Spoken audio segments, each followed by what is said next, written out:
Hidup di dunia itu lelah. Hidup di dunia lelah.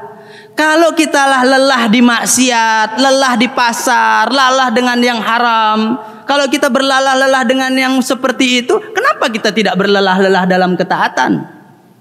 Kenapa kita tidak bangun di 2/3 malam, bangun jam 2 malam, kita tahajud, qiyamul lail, berlama-lama qanitat, kita berdiri berlama-lama, kita ruku berlama-lama, kita sujud berlama-lama, kita mohon ampun kepada Allah, kita baca Quran, kita istighfar.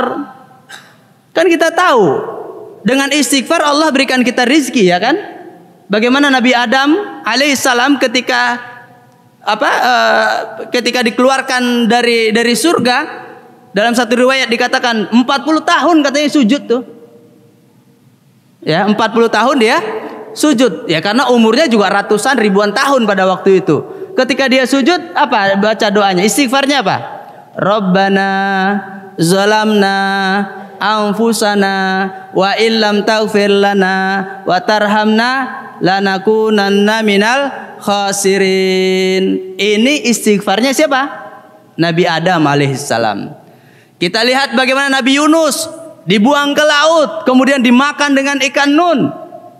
Ada 3 kegelapan. Ada gelapnya dasar laut, ada gelapnya malam, ada gelapnya di dalam ikan, di dalam perut ikan. Gelap. Kita masih enak, baru dikejar-kejar debt collector dikit gak apa-apa lah, baru kejar-kejar invoice gak apa-apa, ya kan? Ini di dalam kegelapan, di dalam ikan, coba di dasar laut gelap, gelap gulita. Tapi Allah selamatkan dari hal yang sempit dan gelap seperti itu. Apa doanya? La ilaha illa anta subhanaka inni kuntu minaz zalimin. Istighfarnya Nabi Yunus dikeluarkan. Rasulullah Sallallahu Alaihi Wasallam selalu beristighfar, tidak kurang dari 70 kali, tidak kurang dari 100 kali sehari. Astaghfirullahalazim wa atubu ilaihi. Astaghfirullahalazim min zambil azim. Hidup lelah. Jangankan melakukan kemaksiatan, jangankan melakukan yang haram, terpikir saja tidak. Jadi terpikir saja kemaksiatan itu tidak, apalagi kita mau melakukan. Sibukkan kita dengan Al-Quran, sibukkan diri kita dengan ketaatan, sibukkan diri kita dengan Allah Subhanahu wa Ta'ala, sibukkan diri kita dengan muhasabah, sibukkan diri kita dengan istighfar, dengan zikir, dengan tasbih, dengan tahmid, dengan tahlil, dengan takbir. Subhanallah walhamdulillah wala ilaha illallah wallahu akbar. Lisan kita basahi dengan zikir, dengan istighfar, dengan mohon ampun kepada Allah Subhanahu wa Ta'ala, biar kita lelah dalam kebaikan. Musuh-musuh kita lelah. Siapa bilang tidak? Kalian berjuang lelah, para aktivis, para muharrik, para dai, para penggerak. Kalau kalian lelah, mereka juga jauh lebih lelah dari kita. Ishhad bi anna muslim. Kita harus katakan bahwa, saksikan bahwa kami adalah orang-orang yang berserah diri. Bastatan fil ilmi wal jism, kuat secara argumentasi, kuat secara dalil, kuat secara keilmuan, dan kuat secara fisik. Nah ini harus dilakukan. Kenapa? Kalau kita lelah dengan dunia ini, lelah dengan apa yang kita hadapi hari ini, ketahuilah bahwa dunia ini bukan tempat kita. Tempat kita adalah akhirat. Kita asalnya dari surga, maka kita kembali kepada surga. Kemudian kemarin ada yang bertanya, seorang dokter, saya ini tidak bisa tidur, galau terus.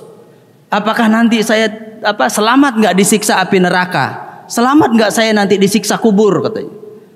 Nah, dari sekarang dikonsep bahwa anggap saja tidak ada siksa kubur, anggap saja tidak ada siksa kubur, karena yang kita lakukan amalan-amalan kebaikan, amalan-amalan surgawi yang kita lakukan. Ma ashabil yamin, ma ashabis simal, jelas. Yang kelompok kanan jelas, yang kelompok kiri jelas. Ketika kita melakukan kebaikan, maka tidak pernah terbersit bahwa ada neraka, bahwa ada siksa. Kenapa? Kita melakukan amalan-amalan kebaikan. Amalan-amalan surga, kita mengaji, kita tadarus, kita zikir, terus kita sholat. Yang mau sehat, Pusing, seminggu sekali cek dokter, sebulan sekali cek dokter, cek darah, cek jantung, cek semuanya dicek. Padahal Rasulullah katakan sumu tasihhu, puasalah kalian maka kalian menjadi sehat. Wah nggak kuat, ya gimana nggak kuat? Ya terimalah sakit itu. Makan ini, makan itu, makan ini, makan semua jadi makan. Tidak puasa-puasa, wajarlah sakit. Maka kita harus puasa. Artinya apa? Berlelah-lelah. Ya. Bagaimana kita sudah berlelah-lelah istighfar apa belum? Kita berlelah-lelah sudah berlelah-lelah mencari yang halal apa belum? Rezeki kita, rezeki yang Allah berikan kepada kita itu sudah ada standarnya. Jadi kalau kita belum meninggal, sebelum rezeki kita cukup, maka kita belum Allah panggil. Orang yang meninggal itu berarti Allah sudah cukupkan rezekinya di dunia. Ketika kita menjaga yang halal, maka Allah akan cukupkan rezeki kita yang halal dan Allah pelihara kita dari yang haram. Maka kita harus bersabar. Tapi kalau kita tidak berlelah-lelah dengan yang halal, tidak berlelah-lelah dengan kebaikan, maka Allah sibukkan kita dengan yang subhat. Allah sibukkan kita dengan yang haram. Ketika kita terbiasa melakukan hal yang haram, maka yang halal jadi menjijikkan. Dengan istri jadi malas-malesan, kumpul keluarga jadi malas-malesan, tinggal di rumah jadi ogah. Kenapa? Karena kita terbiasa dengan yang subhat, terbiasa dengan yang haram. Ketika kita terbiasa dengan yang haram, maka yang halal-halal jadi jijik, jadi malas. Nah ini harus jelas ya. Jadi berlelah-lelah di dunia dalam kebaikan.